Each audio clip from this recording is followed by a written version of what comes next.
When an error or exception occurs in your JavaScript code and is reported to the console, this is considered an unhandled error.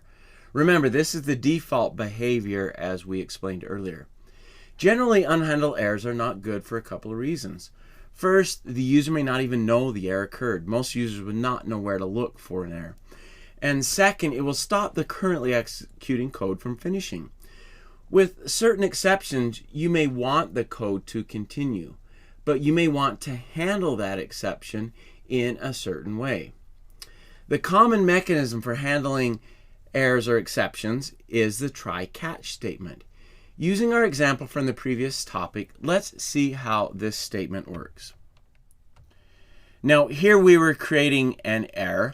I'm going to go ahead and comment out that, and we'll uncomment the statement that creates the actual error because we're trying to communicate with something and it doesn't know what it is. Now, this may represent a situation where we have some code which sometimes will generate an error. Under normal circumstances it won't, but sometimes it will, and so we want to handle it when it does produce an error. So this is a situation where we would use a try-catch statement around the code we want to execute. So here's how we'd set that up. I'm going to put a try up here, and then we have our curly braces. This is the block of code that will execute inside the try. I'm going to indent that.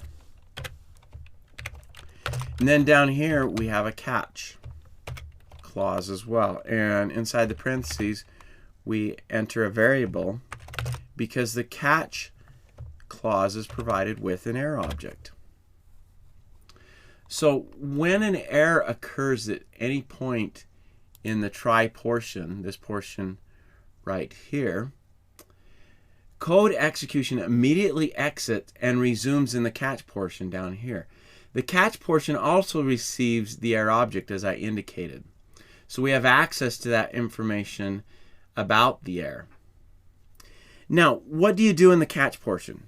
You may simply want to report the error to the user by displaying it on the HTML page or something like that. The way the browser reports errors is not obvious to the user. You may also want to take some alternative action. Do something else if that particular thing is not working. Or you may want to log the error. Or you may want to do any combination of those items. So let's go ahead and notify the user first. I'm going to do an alert for that. We could modify the HTML page, but I'm going to do an alert. No communication string provided. That will let the user know that something out of the ordinary happened. And then something else I'm going to do is I want to return null from this function. If we're not able to get a string and therefore get the first word, I'm going to return null. So the two things I'm going to do. So let's go ahead and try that now. So if I save this, as we can see, the alert has popped up on our HTML page.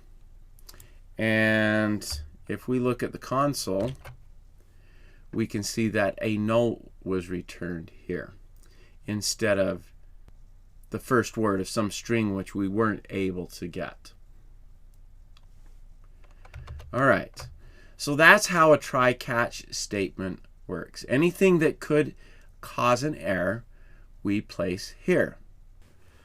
Now, with this try-catch statement in this code here, we now consider this error handled. So if an error occurs, it is handled using try-catch.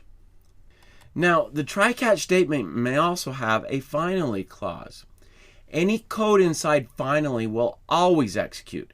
This is a place you may want to place cleanup code or any code you want to make sure runs with or without an error. So, for example, we could do down here finally and then another block. And inside of that, we could have some additional code. I'm just going to put a console log statement here. Indicate that the function completed and that we're closing the com, whatever we set up here. Now, let's see how this will show up no matter whether we have an error or not. So first, with an error, save that, we get our alert, and notice we get the finally. First word function completed, close com. Now, if we go ahead and comment out the line, it's causing the error. So we no longer get an error, but it still executes that code. So anything inside of finally will always happen. Now, with try catch, whenever you have a try, you must either have a catch or a finally. You can't just have try by itself.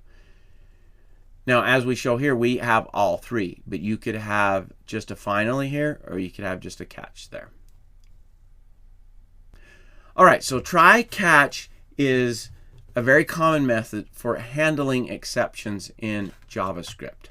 All right, let's move on to the next topic.